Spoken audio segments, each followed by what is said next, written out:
Daf Yomi, Tractate Bava, page 59, A, top of the page, with the words Achlas Madar. If the animal ate the grapes while they were in the budding stage, Rabbi Yehoshua says the court views the grapes that were damaged as if they were grapes about to be picked, and appraise the damage based on this. And the rabbis say the court views how much the vineyard was worth before the animal ate the grapes and how much it is worth now.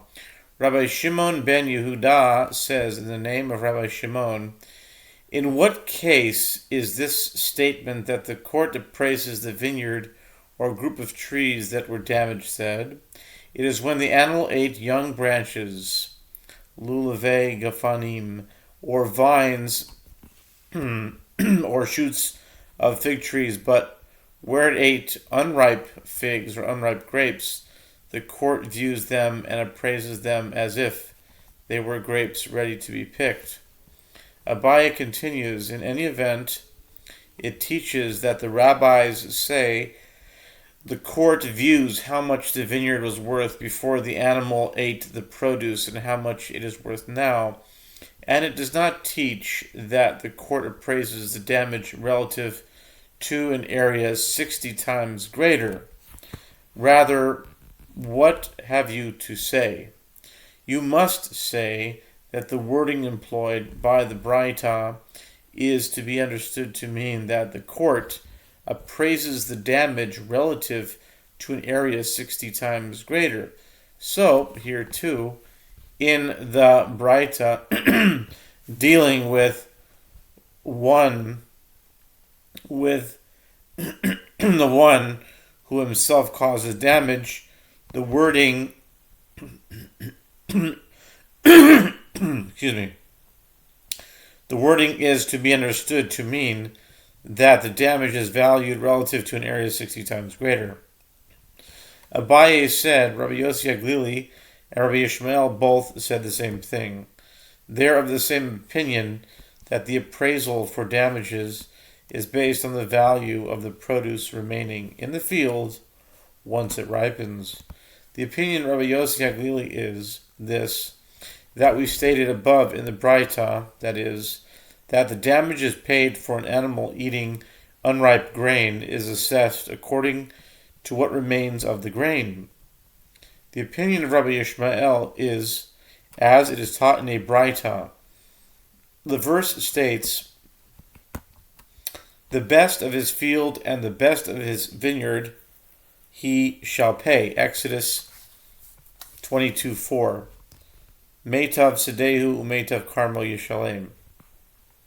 Which means he must pay according to the best quality field of the injured party or the best quality vineyard of the injured party. This is the statement of Rabbi Ishmael. Rabbi Akiva says, the verse comes only to allow injured parties to collect compensation from the superior quality land of the one liable to pay for the damage, and by an a fortiori inference, it is derived that this applies to consecrated property. Compensation for damaging consecrated property is paid from one's best quality assets. And do not say that Rabbi Ishmael's statement should be interpreted in accordance with the opinion of Rav Idi bar Avin, as Rav Idi bar Avin says. Here it concerns a case where the animal ate the produce of one garden bed from among several garden beds.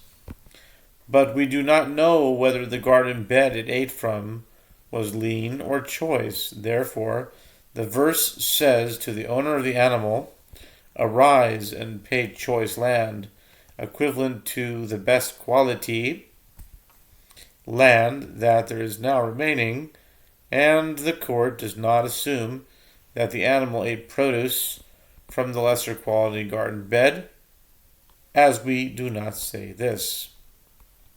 What is the reason that Rabbi Ishmael does not hold in accordance with the opinion of Rav Idi bar Avin?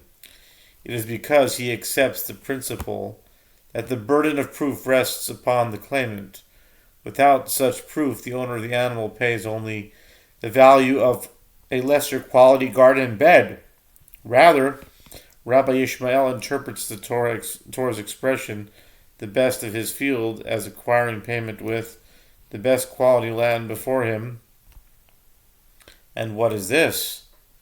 It is that which remained in the field and subsequently sprouted, and the compensation is based on the value of this. The Gemara examines the Braita. The master said, Rabbi Shimon ben Yehuda says, in the name of Rabbi Shimon, in what case is this statement that the court appraises the vineyard or group of trees that were damaged said?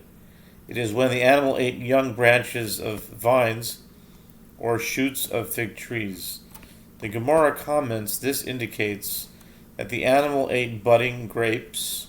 The court views them and appraises them as if they were grapes ready to be picked, but say, and try to explain accordingly the latter clause of the Braita, which teaches that if the animal ate unripe figs or half-ripe grapes, that is where the court views them as if they were grapes ready to be picked, indicating that if the animal ate the grapes in the budding stage, the court views how much the vineyard was worth before the animal ate them and how much it is worth now. Therefore, the two clauses in the Braita appear to be contradictory. Ravina said, bind them together and teach them as a single statement as follows.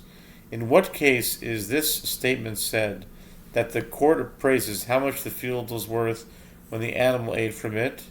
It is said in a case when the animal ate young branches of vines or shoots of fig trees. But if it ate grapes in the budding stage, unripe figs, or half-ripe grapes, the court views them and appraises them as if they were grapes ready to be picked.